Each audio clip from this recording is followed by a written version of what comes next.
Assalamualaikum warahmatullahi wabarakatuh. Jumpa lagi bersama saya View. Bagaimana kabar kalian? Semoga kalian dalam keadaan baik-baik saja dan sehat walafiat serta dimudahkan segala urusannya. Amin. Kali ini saya akan mengganti layar LCD Samsung A23 yang kondisi LCD-nya pecah seperti tadi. Dia nampak putih aja seperti tadi ya. Dan kita langsung saja mengeksekusinya. Kita lepas dulu SIM tray-nya. Kemudian kita akan melanjutkan dengan pelepasan tutup belakang atau back covernya.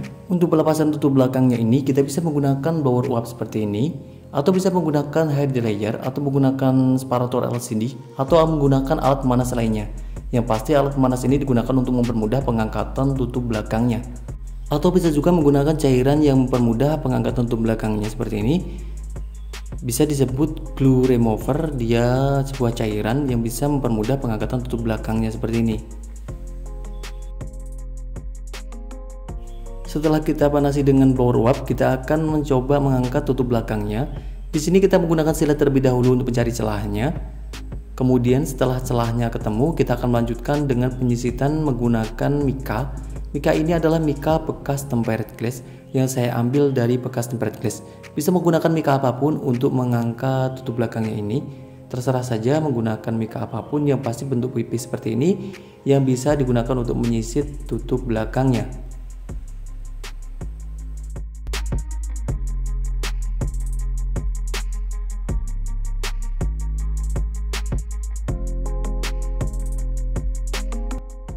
Setelah tutup belakangnya terlepas, kita akan melanjutkan dengan pelepasan semua baut-baut penutup mesinnya. Kita lepasi semua baut-baut penutup mesinnya ini satu persatu.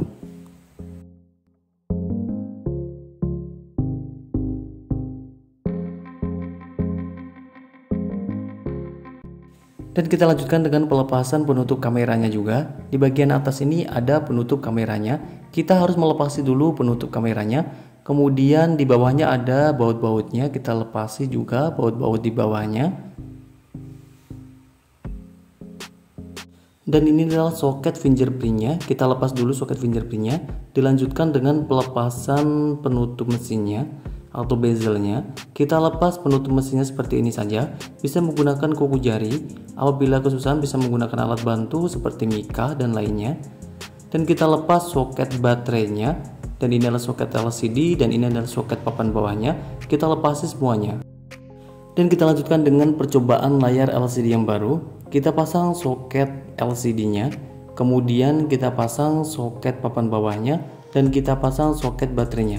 Kemudian kita akan menyalakan handphonenya. Untuk menyalakan handphonenya sendiri, kita bisa menggunakan pinset seperti ini atau menggunakan fleksibel yang ada di casingnya tadi tuh. Yang ada di casingnya kita pasang terlebih dahulu untuk kita menyalakan handphonenya. Kalau kita menggunakan pinset seperti ini, kita akan menekan tombol pin bawah nomor 3 dan menggunakan ground untuk pin satunya, dan akan nyala seperti ini. Apabila kesusahan, kita bisa menggunakan ini aja. Ini adalah fleksibel on off nya, berada di sini. Fleksibel finger on off nya juga fleksibel on off nya. Kita bisa menyalakan lewat tutup belakangnya saja tadi. Dan kita akan menunggu sampai handphone itu masuk ke menu utama. Setelah handphone masuk ke menu utama, kita akan mencoba fungsi LCD dan touchscreen-nya. Kita coba untuk bergerak-gerakan ikonnya seperti ini. Kita akan mencoba untuk mengetikkan di daerah pengetikan. Kita akan mengetikkan semua huruf dan angkanya seperti ini. Kita rasakan kenyamanan ketika diketikkan. Kita yakinkan semua pengetikannya berjalan dengan normal, nyaman ketika diketikkan. Dan kita akan mencoba di menu utama, kita coba untuk menekan, merendam, kemudian kita gerak-gerakan salah satu icon seperti ini. Kita akan menggerak-gerakkan salah satu icon seperti ini sampai melewati semua area LCD-nya. Kita yakinkan semua area LCD-nya ini terlewati kursoran-kursoran seperti ini.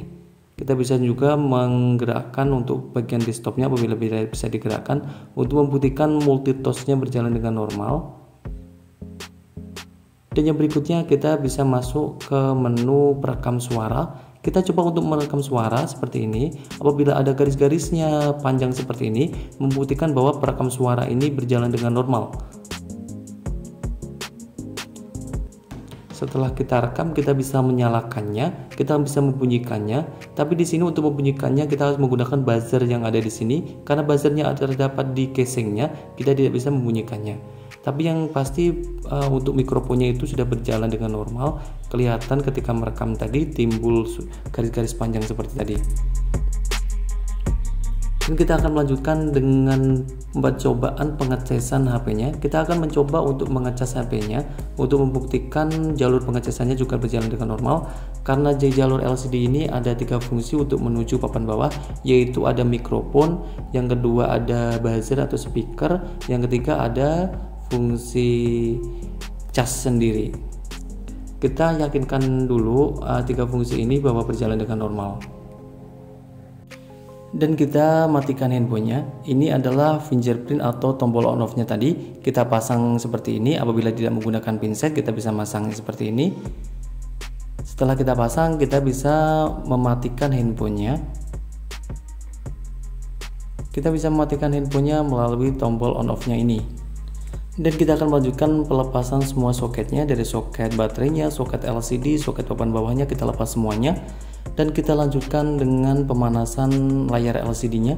Di sini saya menggunakan separator LCD, bisa juga menggunakan blower uap atau head dryer atau menggunakan alat pemanas lainnya. Yang pasti alat pemanas ini digunakan untuk mempermudah pengangkatan LCD-nya. Dan kita akan menunggu kurang lebih sekitar 2-3 menit sampai terasa cukup panas di layar LCD-nya. Setelah dirasa cukup panas, kita akan melanjutkan dengan pelepasan LCD-nya. Di sini saya menggunakan silet terlebih dahulu untuk melepas LCD-nya. Setelah celahnya ketemu, saya akan mencoba untuk mengikisnya dengan menggunakan mika. Mika ini adalah mika yang tadi, mika bekas tempat gelas tadi. Dan kita akan kikis sedikit demi sedikit bagian LCD-nya sampai layar LCD-nya itu bisa terlepas. Dan kita akan melanjutkan dengan pembersihan bekas-bekas lem yang menempel di pinggir-pinggir body frame-nya. Kita bersihkan semua bekas-bekas lem dan pecahan kaca apabila ada pecahan kaca yang menempel di pinggir-pinggir body frame-nya sampai sebersih-bersihnya. Sambil menunggu, alangkah baiknya jika teman-teman bantu menekan tombol like dan subscribe-nya. Apabila sudah, terima kasih, semoga dimudahkan segala urusannya. Apabila belum, juga terima kasih, semoga juga dimudahkan segala urusannya. Semoga juga dimudahkan dalam menekan tombol like dan subscribe-nya. Terima kasih. Kita bersihkan dulu, ini adalah bagian kameranya. Siapa tahu ada debu dan kotoran yang menempel di kameranya, kita bersihkan dengan cotton bud seperti ini. Dan kita akan melanjutkan meletakkan handphone ini di tempat yang datar. Kita bisa meletakkan di keramik atau kaca, yang pasti tempatnya datar, untuk mengukur apakah body frame-nya mengalami bengkong atau tidak. Apabila mengalami bengkong, harap diluruskan sebisanya mungkin. Apabila tidak mengalami bengkong, kita akan melanjutkan ke proses selanjutnya. Kita lanjutkan dengan memberikan lem di pinggir-pinggir body frame-nya seperti ini. Kita kasihkan di pinggir-pinggir body frame-nya. Kita kasihkan lem yang hitam. Di sini saya menggunakan lem seri T7000.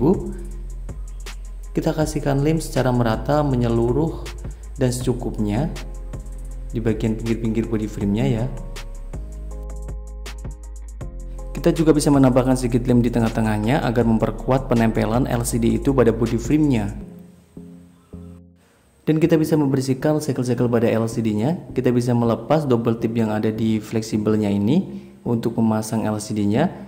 Untuk fleksibelnya ini bisa kita terapkan seperti ini, kita tempelkan ataupun tidak kita tempelkan. Apabila ingin menempelkan, jangan terlalu ditarik berlebihan agar tidak putus pada fleksibelnya, di jalur fleksibelnya ya. Dan kita akan melanjutkan dengan pemasangan layar LCD-nya. Kita yakinkan fleksibel LCD-nya telah masuk secara sempurna, baik yang panjang ataupun yang pendek tadi perlu diperhatikan ya. Dan setelah yakin masuk secara sempurna, kita paskan, kita plakkan. Kita presisikan untuk LCD-nya terpasang di body frame-nya. Kita sedikit menekan-nekannya sampai terpasang dengan sempurna. Di sini saya menggunakan karet untuk menahan sementara LCD-nya. Bisa juga menggunakan isolasi atau alat penahan yang lain, terserah saja. Apabila ingin menggunakan alat penahan yang lain, bisa juga.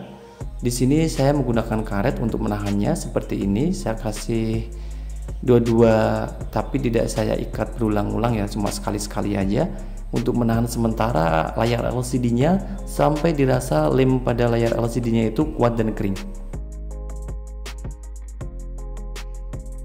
Setelah layar LCD-nya ini sudah dikasih karet seperti ini atau dikasih penahan yang lain, kita bisa menunggunya kurang lebih sekitar 30 menit sampai 1 jam sampai dirasa lem itu kuat dan kering. Karena lamanya ini relatif ya, ini tergantung sama lem dan serinya masing-masing. Setelah ditunggu beberapa saat sampai lem itu kuat dan kering, kita lepasi semua karetnya. Setiap kita melepasi karetnya, kita harus melihat belakangnya ya. Jangan kita lihat LCD-nya supaya tidak tersangkut dengan karetnya. Apabila menggunakan karet, apabila menggunakan penahan lainnya ya, kita lepasi penahan lainnya juga. Dan kita akan melanjutkan ke proses selanjutnya, yaitu kita bersihkan bagian LCD-nya, pinggir-pinggir LCD-nya atau body frame-nya dari lem dan kotornya menempel di pinggir-pinggir body frame-nya seperti ini. Kita akan membersihkan semua lem dan kotoran yang menempel di pinggir-pinggir body frame-nya sampai sebersih-bersihnya ala kadarnya.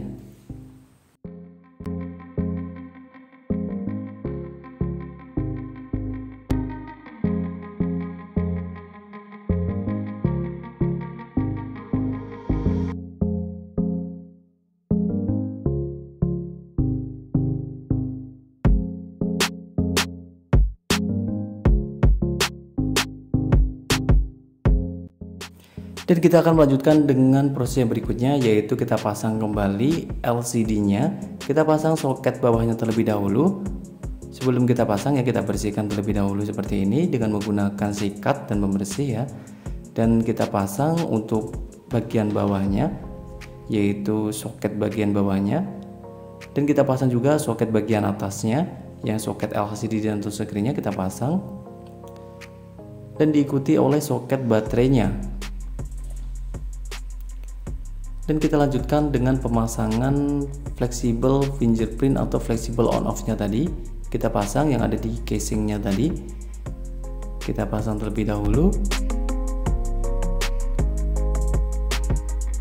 Kemudian kita paskan dan kita pasang kembali untuk penutup belakangnya ini atau penutup mesinnya ya.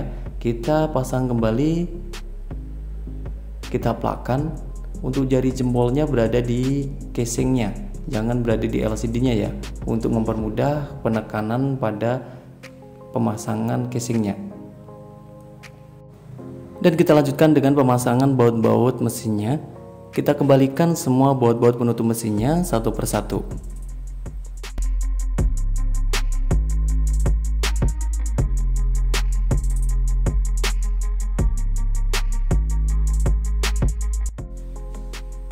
Jika terdapat lem di pinggir-pinggir body frame-nya yang akan kita kembalikan tutup belakangnya, kita bersihkan terlebih dahulu.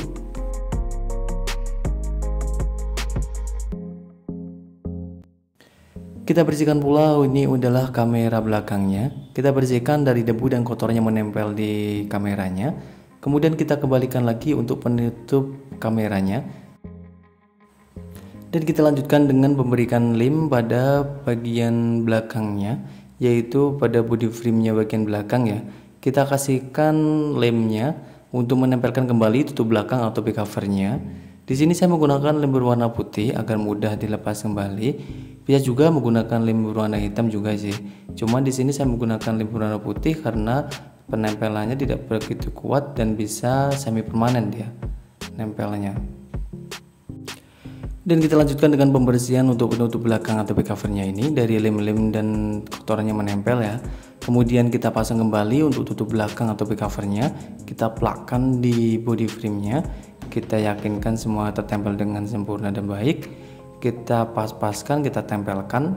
Apabila kita ingin menahan sementara, kita bisa menggunakan isolasi untuk menahan sementara agar lem itu tidak terlepas. Apabila tidak menggunakan isolasi juga nggak apa-apa. Kita akan membiarkannya dan kita yakinkan bahwa tutup belakang itu tertempel dengan sempurna. Dan kita coba untuk menyalakan handphonenya. Seperti ini kita bisa menggunakan isolasi untuk menahan sementara untuk tutup belakangnya tadi yang baru kita lem agar tidak terlepas kembali. Kita kasih sedikit-sedikit isolasi untuk menahan sementara di bagian pinggir-pinggirnya, baik kanan kiri atau atas dan bawah, secukupnya saja. Dan kita bisa melanjutkan dengan pembersihan bekas-bekas lem dan kotoran yang menempel di LCD-nya. Kita bisa membersihkan dengan menggunakan pembersih dari tempered glass. Karena di sini kita akan langsung saja memasang tempered glass-nya. Kita bersihkan terlebih dahulu dengan menggunakan pembersih yang basah, yaitu pembersih biasanya nomor 1. Kita bersihkan dulu sampai sebersih-bersihnya ya. Dan kita biarkan sejenak untuk mengeringkan yang basah tadi dari pembersih yang nomor 1. Kemudian kita bisa melanjutkan dengan pembersihan dengan menggunakan tisu yang nomor 2 atau pembersih yang nomor 2 ya, untuk membersihkan kembali untuk bagian LCD-nya untuk menempelkan tempered glass-nya. Dan kita lanjutkan dengan pemasangan tempered glass-nya. Kita paskan tempered glass-nya berada di titik center. Kita paskan antara kiri kanan atas dan bawah, jangan sampai condong ke kanan atas atau ke bawah. Kita paskan ya. Kita paskan benar-benar berada di titik center dan kita akan memasang tempered glass-nya.